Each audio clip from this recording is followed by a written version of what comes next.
Bonjour, une nouvelle de Guy de Maupassant, Mouche, souvenir d'un canotier. Il nous dit « En ai-je vu de drôles de choses et de drôles de filles au jour passé où je canotais, que deux fois j'ai eu envie d'écrire un petit livre titré « Sur la Seine » pour raconter cette vie de force et d'insouciance, de gaieté et de pauvreté, de fêtes robustes et tapageuses que j'ai menées de 20 à 30 ans. J'étais un employé sans le sou. Maintenant je suis un homme arrivé qui peut jeter des grosses sommes pour un caprice d'une seconde. J'avais au cœur 1000 désirs modestes et irréalisables qui me doraient l'existence de toutes les attentes imaginaires. Aujourd'hui, je ne sais pas vraiment quelle fantaisie me pourrait faire lever du fauteuil où je somnole. Comme c'était simple et bon et difficile de vivre ainsi, entre le bureau à Paris et la rivière à Argenteuil. Ma grande, ma seule, mon absorbante passion, pendant 10 ans, ce fut la Seine. Ah, la belle, calme, variée et puante rivière pleine de mirages et d'immondices. Je l'ai tant aimée, je crois, parce qu'elle m'a donné, me semble-t-il, le sens de la vie.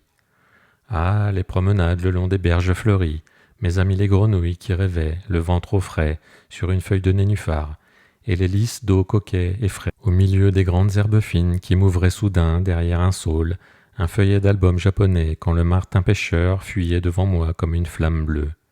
Et j'aimais tout cela d'un amour instinctif des yeux qui se répandait dans tout mon corps en une joie naturelle et profonde.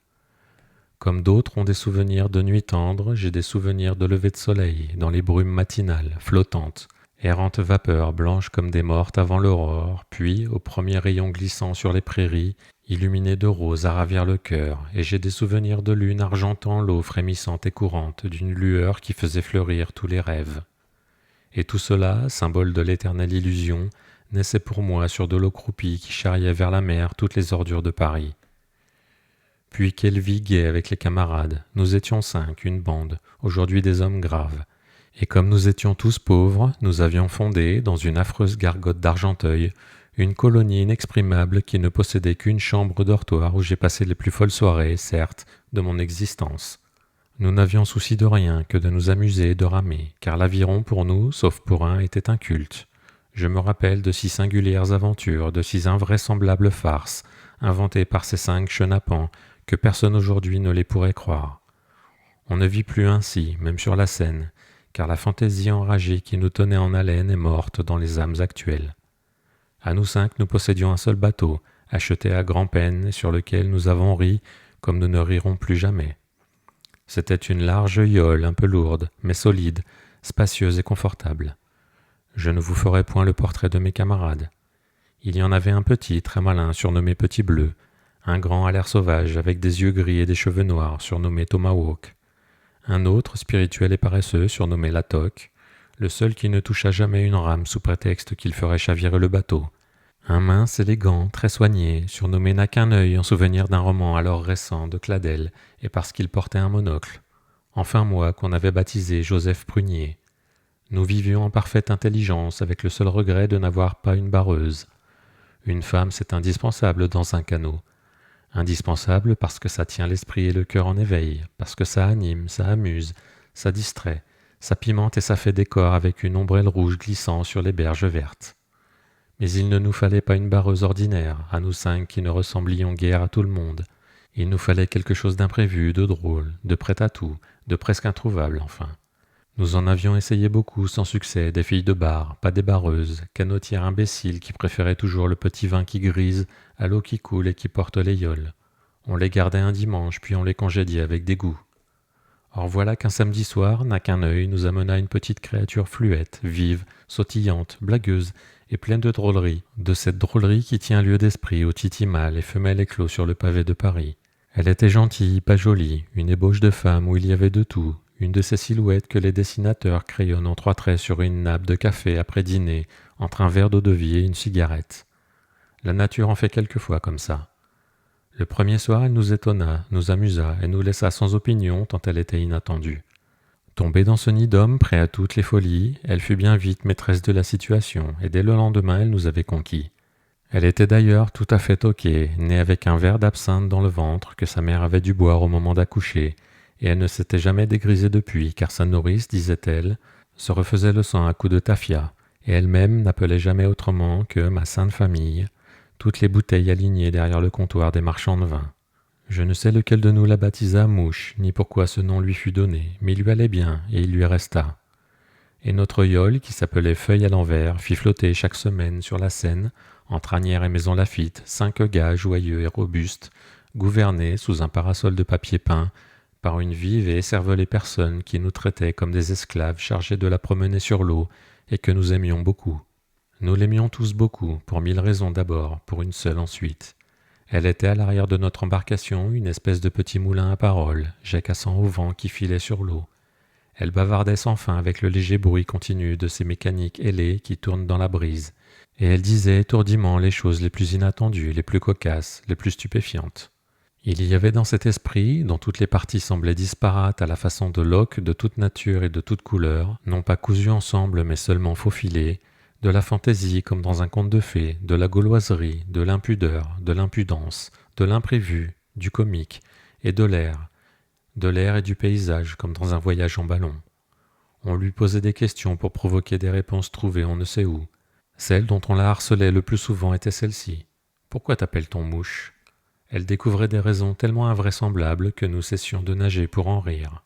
Elle nous plaisait aussi comme femme, et la toque, qui ne ramait jamais et qui demeurait tout le long des jours assis à côté d'elle au fauteuil de bar, répondit une fois à la demande ordinaire « Pourquoi t'appelle-t-on Mouche ?» Parce que c'est une petite cantaride.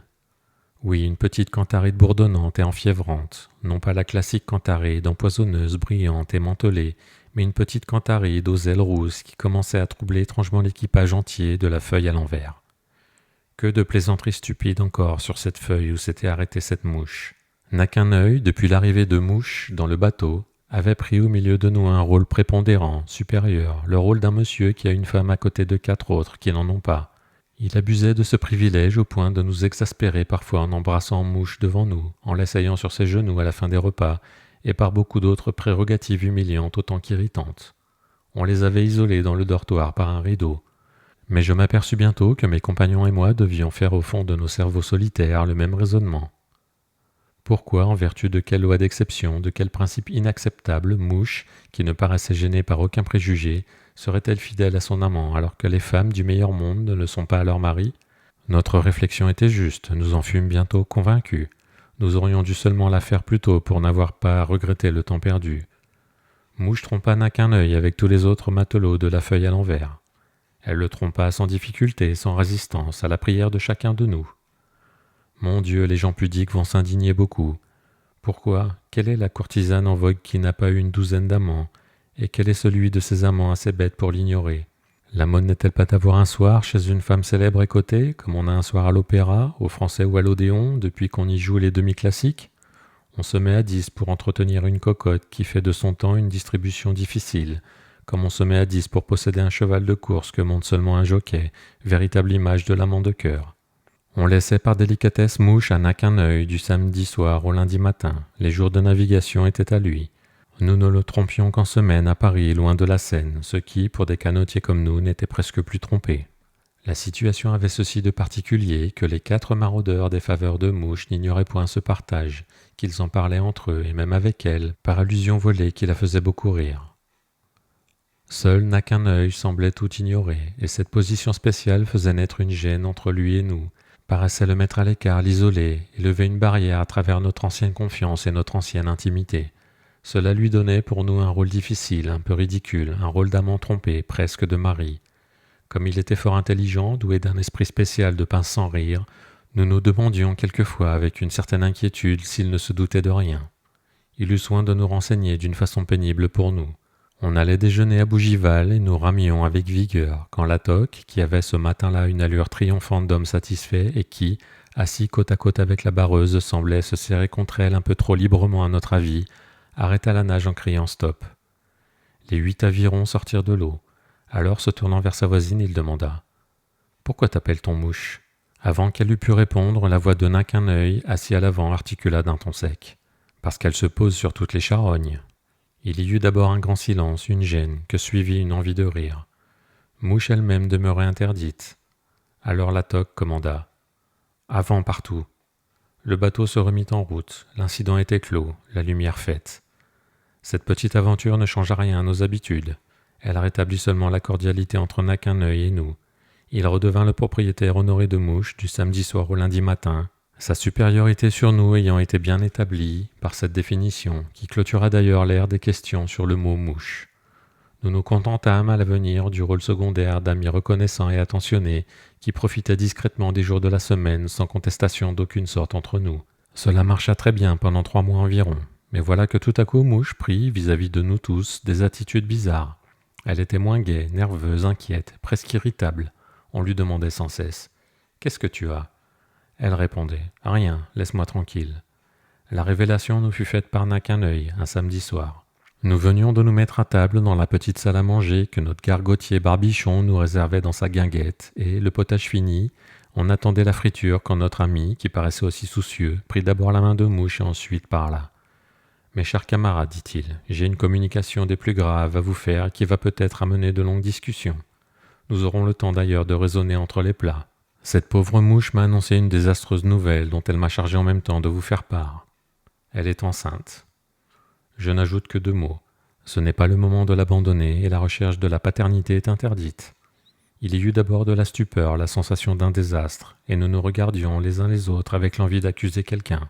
Mais lequel? Ah, lequel? Jamais je n'avais senti comme en ce moment la perfidie de cette cruelle farce de la nature qui ne permet jamais à un homme de savoir d'une façon certaine s'il est le père de son enfant. Puis, peu à peu, une espèce de consolation nous vint et nous réconforta, née au contraire d'un sentiment confus de solidarité. Tomahawk, qui ne parlait guère, formula ce début de rassérénement par ces mots.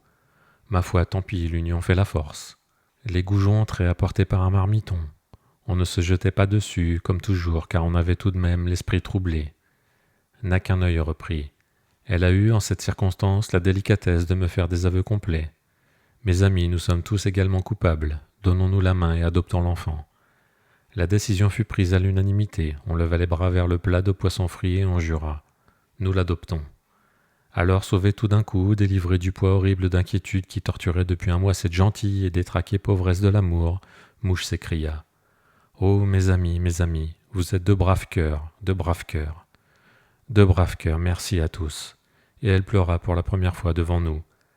Désormais on parla de l'enfant dans le bateau comme s'il était né déjà, et chacun de nous s'intéressait avec une sollicitude de participation exagérée au développement lent et régulier de la taille de notre bareuse. On cessait de ramer pour demander « Mouche ?» Elle répondait « Présente. » « Garçon ou fille ?»« Garçon. » « Que deviendra-t-il ?» Alors elle donnait sort à son imagination de la façon la plus fantastique. C'étaient des récits interminables, des inventions stupéfiantes, depuis le jour de la naissance jusqu'au triomphe définitif. Il fut tout, cet enfant, dans le rêve naïf, passionné et attendrissant de cette extraordinaire petite créature qui vivait maintenant chaste entre nous 5, qu'elle appelait ses 5 papas.